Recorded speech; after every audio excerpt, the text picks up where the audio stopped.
Hope so कि आप सभी लोग बहुत अच्छे से होंगे घर पे और वीडियो लेक्चर्स को एंजॉय कर रहे होंगे।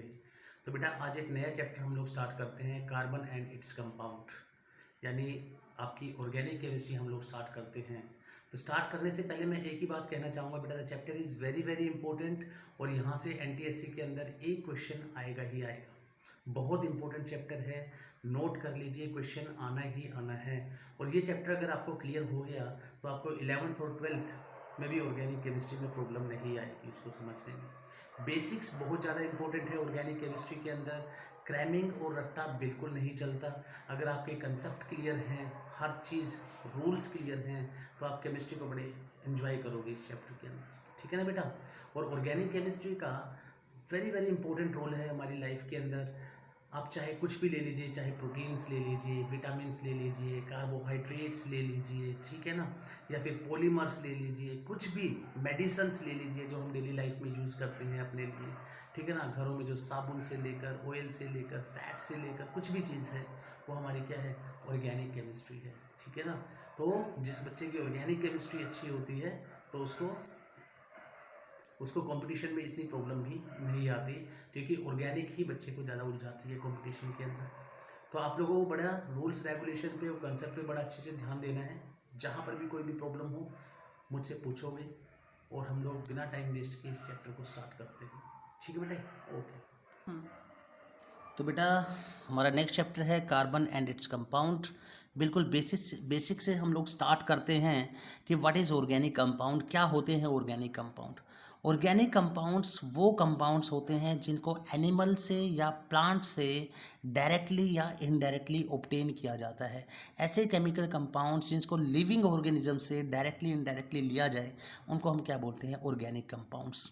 बाद में मॉडर्न डेफिनेशंस पढ़ेंगे, स्टार्टिंग से बिल्कुल बेसिक स्टार्ट कर रहा हूँ। फिर ऑर्गेनिक केमिस्ट्री क्या चीज़ हुई।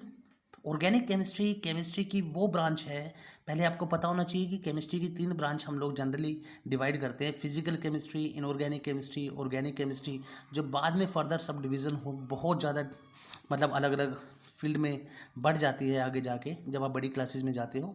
तो जनरली 3 पार्ट में हम डिवाइड करते हैं, फिजिकल, इनऑर्गेनिक एंड ऑर्गेनिक। तो ऑर्गेनिक केमिस्ट्री की वो ब्रांच होती है जो जिसमें हम लोग स्टडी करते हैं किसके बारे में, किन कंपाउंड्स के बारे में, ऑर्गेनिक कंपाउंड्स के बारे में। जहाँ पे हम स्टडी करते हैं उनको हम क्या बोलते हैं, उस केमिस्ट्री को हम क्या बोलते हैं, ऑर्गेनिक केमिस्ट्री।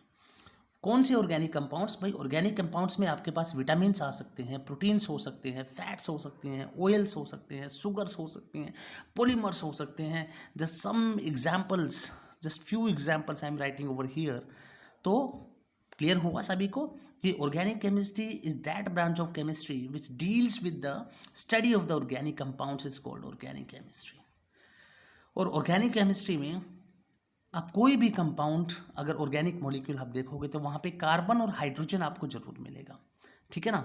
तो हमें सबसे पहले कार्बन की स्टडी समझना बहुत ज़रूरी है ऑर्गेनिक केमिस्ट्री के अंदर, क्योंकि सबसे इंपॉर्टेंट एलिमेंट है हमारा ऑर्गेनिक केमिस्ट्री में कार्बन और हाइड्रोजन। हर एक ऑर्गेनिक मॉलिक्यूल के अंदर आपको मिलने वाला है।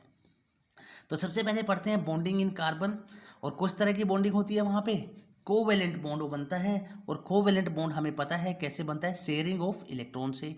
2 एलिमेंट पास में आए, दोनों ने एक एक इलेक्ट्रॉन शेयर किया और कौन सा बॉन्ड बन गया, कोवेलेंट बॉन्ड बन गया। तो थ्योरी को डिटेल में पढ़ने से पहले आपको पता होना चाहिए कि जनरली जितने भी हमारे कार्बन कंपाउंड्स होते हैं वो पुअर कंडक्टर होते हैं इलेक्ट्रिसिटी के। इनका मेल्टिंग और बॉइलिंग पॉइंट बहुत लो होता है। फोर्स ऑफ अट्रैक्शन जो होता है ऑर्गेनिक कंपाउंड्स में वो बहुत नॉट वेरी स्ट्रॉन्ग, इतना स्ट्रॉन्ग नहीं होता। इसी वजह से बॉइलिंग और मेल्टिंग पॉइंट जो ऑर्गेनिक कंपाउंड्स का होता है वो कम होता है, ठीक है ना। तो जितने भी हमारे ऑल दीज कंपाउंड्स जो हैं are largely non conductor of electricity, ठीक है ना। Hence bonding in this compounds does not give rise to any ions. आपको पता होना चाहिए सबसे इंपॉर्टेंट पॉइंट कि जो कार्बन है उसके पास आउटर मोस्ट शेल में कितने इलेक्ट्रॉन होते हैं, 4 इलेक्ट्रॉन होते हैं। तो हम यहाँ से समझते हैं कार्बन जो है वो होता है बेटा 6 और 12। तो अगर मैं 6 इलेक्ट्रॉन को डिवाइड करूँ तो फर्स्ट शेल में कितने इलेक्ट्रॉन है आपके पास, 2। और सेकंड शेल में कितने इलेक्ट्रॉन है, 4 इलेक्ट्रॉन। यानी 4 इलेक्ट्रॉन जो सेकंड सेल में है, इसका मतलब क्या हुआ कि कार्बन जो है वो 4 इलेक्ट्रॉन लूज कर सकता है। इट कैन लूज, या तो 4 इलेक्ट्रॉन लूज करे, 4 इलेक्ट्रॉन जब लूज करेगा तो इसके पास 2 इलेक्ट्रॉन बचेंगे, या फिर ये 4 इलेक्ट्रॉन ले ले तब इसके पास नोबल गैस इलेक्ट्रॉनिक कॉन्फ़िगरेशन होगा इसका। अब नोबल गैस हमारी कौन सी होती है? Helium, neon, argon, krypton, xenon और रेडोन, ठीक है ना। अगर ये 4 इलेक्ट्रॉन लॉस कर दे तो इसके पास 2 इलेक्ट्रॉन बचेंगे जो किसके इक्वल होंगे? हीलियम के इक्वल। अगर ये 4 इलेक्ट्रॉन ले ले तो इसके पास कितने इलेक्ट्रॉन हो जाएंगे? टोटल 10 इलेक्ट्रॉन जो किसके इक्वल हो जाएंगे? हीलियम, नियोन गैस जो हमारी है नियोन 10, तो नियोन के इक्वल हो जाएंगे। तो नोबल गैस जो होती है वो हमारी बहुत स्टेबल गैसेज होती हैं। क्यों होती है? क्योंकि उनका इलेक्ट्रॉनिक कॉन्फ़िगरेशन फुलफिल्ड होता है, ना तो वो अपने इलेक्ट्रॉन लॉस करना पसंद करती हैं और ना ही गेन करना पसंद करती हैं, ठीक है ना। इसलिए हर एक एलिमेंट स्टेबिलिटी के लिए नोबल गैस इलेक्ट्रॉनिक कॉन्फ़िगरेशन को अचीव करना चाहता है। तो कार्बन कब अचीव करेगा? या तो वो 4 इलेक्ट्रॉन लॉस कर दे या फिर वो 4 इलेक्ट्रॉन ले ले, ठीक है ना। अब इसको 4 इलेक्ट्रॉन लॉस करने में और गेन करने में क्या प्रॉब्लम आती है वो हम डिस्कस करते हैं, और इसी वजह से ये क्या बनाता है? कोवेलेंट बॉन्ड बनाता है। होगा क्या बेटा, अगर कार्बन 4 इलेक्ट्रॉन ले ले तो क्या बनाएगा? C4 minus A9. 4 माइनस किस लिए? क्योंकि इसने 4 इलेक्ट्रॉन ले लिए। जब भी इलेक्ट्रॉन लिए जाएं किसी भी एलिमेंट से तो हम उसके ऊपर नेगेटिव चार्ज लगाते हैं। इसने 4 इलेक्ट्रॉन लिए इसलिए 4 माइनस एनाइन बनाएगा, ठीक है ना। अब जैसे ही 4 माइनस एनाइन बनेगा तो जो कार्बन है हमारे पास उसके पास प्रोटॉन तो कितने हैं? 6, लेकिन इलेक्ट्रॉन कितने हो जाएंगे? 10। अब कैसे हुए ये 10 इलेक्ट्रॉन? आपको पता होना चाहिए कि कार्बन 612 का मतलब है जो नीचे वाला नंबर है वो एटॉमिक नंबर है, ऊपर वाला कौन सा है? Atomic mass. और एटॉमिक नंबर किसके इक्वल होता है? Number of electron equal to number of proton. और नंबर ऑफ न्यूट्रॉन हम कैसे कैलकुलेट करते हैं? Atomic mass minus atomic number. अगर आप एक नॉर्मल कार्बन का एलिमेंट लो तो वहाँ पे इसका मतलब जो एटॉमिक नंबर है वही नंबर ऑफ इलेक्ट्रॉन है, तो नंबर ऑफ इलेक्ट्रॉन कितने हैं? 6, यानी प्रोटॉन भी कितने हैं? 6। नंबर ऑफ न्यूट्रॉन कितने हैं? 12 माइनस 6, 6। लेकिन जैसे ही इसने 4 इलेक्ट्रॉन लिए तो क्या बनाया? C4 minus. तो यहाँ पे नंबर ऑफ इलेक्ट्रॉन कितने हो गए अब? 6 + 4 10, लेकिन नंबर ऑफ प्रोटॉन तो कितने हैं अभी भी? 6। यानी प्रोटॉन जो है जो न्यूक्लियस में पड़े हुए हैं यहाँ पे वो तो हैं 6, और इलेक्ट्रॉन जो है बाहर वो कितने हो गए? 10। जबकि एटम ओवरऑल जो डाल्टन ने बताया था कैसा होना चाहिए? न्यूट्रल। तो 6 प्रोटॉन के लिए 10 इलेक्ट्रॉन को होल्ड करना बहुत मुश्किल हो जाएगा और एटम जो है वो स्टेबल नहीं रहेगा। इसलिए कार्बन कभी भी 4 इलेक्ट्रॉन लेके C4 माइनस एनायन नहीं बना सकता, ठीक है ना। अब सेकंड कंडीशन हमारे पास क्या है नोबल गैस अचीव करने की कार्बन के लिए? कि वो चारों इलेक्ट्रॉन को लॉस कर दे। जब वो चारों इलेक्ट्रॉन को लॉस करेगा तो बेटा क्या बनाएगा? अब इस बार उसने इलेक्ट्रॉन को लॉस किया तो इसका मतलब पॉजिटिव चार्ज आएगा एलिमेंट के ऊपर। 4 इलेक्ट्रॉन लॉस किए इसलिए 4 पॉजिटिव चार्ज आ गया, तो उसने C4 पॉजिटिव आयन बनाया। अब C4 पॉजिटिव आयन बनाना भी बहुत मुश्किल होता है किसी भी कार्बन एलिमेंट के लिए। क्यों मुश्किल होता है? क्योंकि जैसे ही आप पहला इलेक्ट्रॉन निकालोगे तो एलिमेंट पे आएगा पॉजिटिव चार्ज, ठीक है ना। अब जब जैसे जैसे दूसरा निकालोगे फिर 2 पॉजिटिव चार्ज, फिर तीसरा, फिर 3 पॉजिटिव चार्ज, फिर फोर्थ, फिर 4 पॉजिटिव चार्ज। तो इस तरह से सीरियलिटी वाइज जैसे जैसे आप इलेक्ट्रॉन निकालोगे तो it would require a large amount of energy. आप ऐसा नहीं है कि इलेक्ट्रॉन ऐसे ही अपनी मर्जी से निकाल दिया। भाई किसी भी स्टेबल कार्बन से स्पीसीज से एलिमेंट से इलेक्ट्रॉन निकालने के लिए आपको क्या लगानी पड़ेगी? एनर्जी लगानी पड़ेगी। और यहाँ पे तो आप 4 इलेक्ट्रॉन को एक साथ निकालने की कोशिश कर रहे हो जो कि बाउंडेड है स्ट्रोंगली एटम के अंदर, अपने सेल के अंदर, जिनको किसने बाइंड करके रखा हुआ है? हमारे जो न्यूक्लियस पे प्रोटॉन प्रेजेंट है, ठीक है ना, इलेक्ट्रोस्टैटिक फोर्स ऑफ अट्रैक्शन से वो बाइंड है वहाँ पे। तो 4 प्रोटॉन को निकालने के लिए बहुत ज़्यादा एनर्जी की हमें ज़रूरत पड़ेगी, ठीक है ना। और अगर किसी वजह से हमने 4 को निकाल भी दिया, ठीक है ना, बहुत ज़्यादा एनर्जी लगा के हमने चारों इलेक्ट्रॉन को वहाँ से निकाल भी दिया और C4 पॉजिटिव बना दिया, तो हमारे पास अब इलेक्ट्रॉन कितने बचे C4 पॉजिटिव बनने के बाद? भाई 2 इलेक्ट्रॉन बच गए, लेकिन प्रोटॉन कितने हैं? 6 प्रोटॉन हैं। यानी प्रोटॉन जो हैं, तो बेटा इलेक्ट्रॉन तो हमारे पास 2 ही बचे लेकिन प्रोटॉन 6 बचे, तो अगेन इम्बैलेंस हो गया, ठीक है ना। तो इसी वजह से कार्बन एलिमेंट के लिए बहुत मुश्किल होता है C4 माइनस एनायन बनाना और C4 पॉजिटिव कैटायन बनाना, क्योंकि जब वो इलेक्ट्रॉन लेगा तभी भी इम्बैलेंस क्रिएट हो रहा है और जब वो इलेक्ट्रॉन देगा, ठीक है ना, तभी भी इम्बैलेंस क्रिएट होगा। तो इन दोनों सिचुएशंस को कंट्रोल करने के लिए, ओवरकम करने के लिए कार्बन क्या करता है, बेटर है उसके लिए कि वो अपने इलेक्ट्रॉन्स को शेयर कर लेता है जब भी वो बॉन्डिंग बनाता है। कैसे शेयरिंग करता है? तो कार्बन इस प्रॉब्लम को ओवरकम कैसे करता है, वो शेयरिंग कर लेता है अपने वैलेंस इलेक्ट्रॉन्स की, ठीक है ना। और शेयरिंग करके वो क्या करता है, नोबल गैस कॉन्फ़िगरेशन को अचीव करने की कोशिश करता है, ठीक है ना।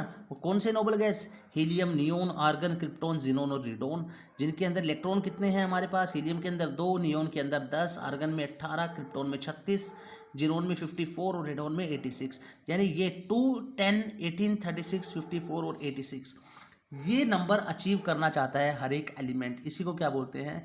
Noble gas configuration. तो इसको डिटेल में कार्बन केमिस्ट्री पे हम लोग जाने से पहले हमें पता होना चाहिए कि simple molecule sharing of valence electron से कैसे बनते हैं, कोवेलेंट बॉन्ड कैसे बनते हैं। बेटे जैसे हाइड्रोजन का मॉलिक्यूल कैसे बनेगा? हाइड्रोजन क्या होता है? 1 1। हाइड्रोजन का एटॉमिक नंबर है 1, एटॉमिक मास है 1।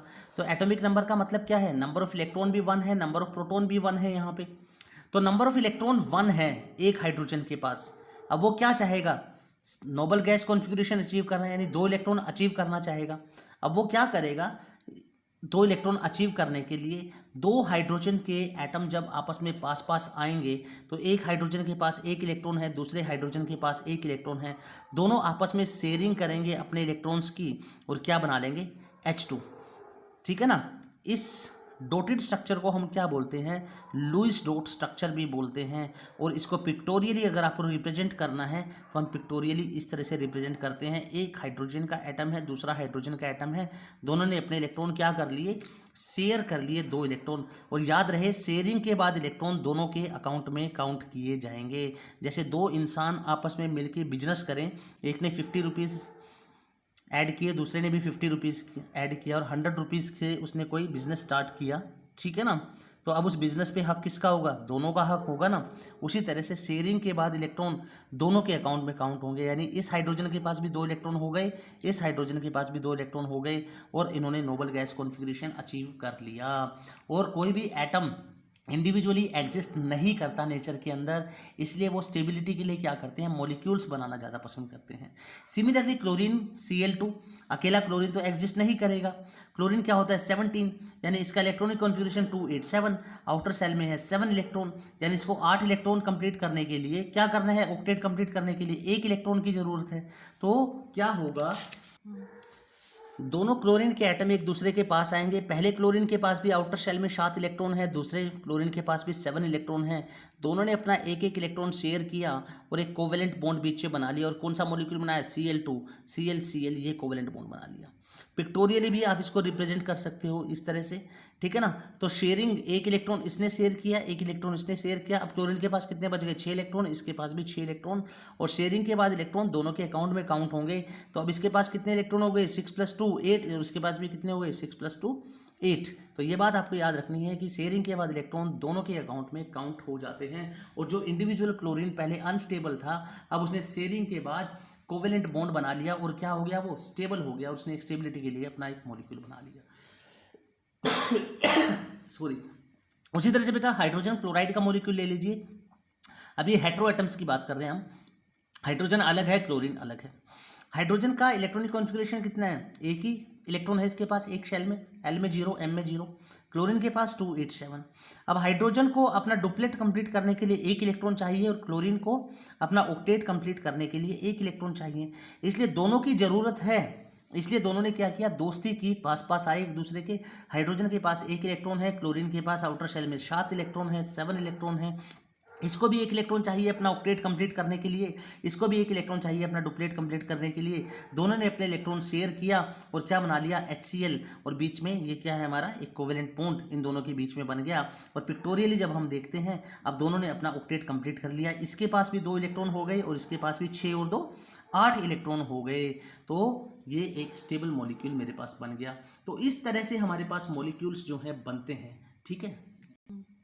तो इसलिए मैं कह सकता हूं कि the bond formed by mutual sharing of electron is called covalent bond, चाहे वो होमो एटॉमिक मॉलिक्यूल्स में हो, चाहे वो हेटेरो एटॉमिक मॉलिक्यूल्स में हो। उसी तरह से अगर आपसे पूछ लिया जाए वाटर मॉलिक्यूल कैसे बनेगा, अब वाटर का जो मॉलिक्यूल है उसमें 2 हाइड्रोजन है, 1 ऑक्सीजन है। 2 हाइड्रोजन और एक ऑक्सीजन। अगर मैं इनको अलग अलग लिखूं, पहले हाइड्रोजन के पास एक इलेक्ट्रॉन, दूसरे हाइड्रोजन के पास एक इलेक्ट्रॉन, कौन से शेल में, के शेल में। ऑक्सीजन एक है, एक ऑक्सीजन के पास 8 है एटॉमिक नंबर, 2 6, आउटर शेल में कितने इलेक्ट्रॉन है, 6। यानी इसको क्या चाहिए, इसको 2 इलेक्ट्रॉन चाहिए अपना ऑक्टेट कंप्लीट करने के लिए, 8 इलेक्ट्रॉन कंप्लीट करने के लिए, और इसको क्या चाहिए, इनको एक एक इलेक्ट्रॉन चाहिए। तो ये क्या हुए, आपस में एक दूसरे के पास आए, क्योंकि दोनों की ज़रूरत है। ऑक्सीजन के पास थे 6 इलेक्ट्रॉन और 2 हाइड्रोजन जो है हमारी, उनके पास है 1 इलेक्ट्रॉन। यानी मैं इसको ऐसे भी लिख सकता हूँ, एक हाइड्रोजन ये रहा जिसके पास 1 इलेक्ट्रॉन है, दूसरे हाइड्रोजन के पास 1 इलेक्ट्रॉन है, ऑक्सीजन के पास 6 इलेक्ट्रॉन है।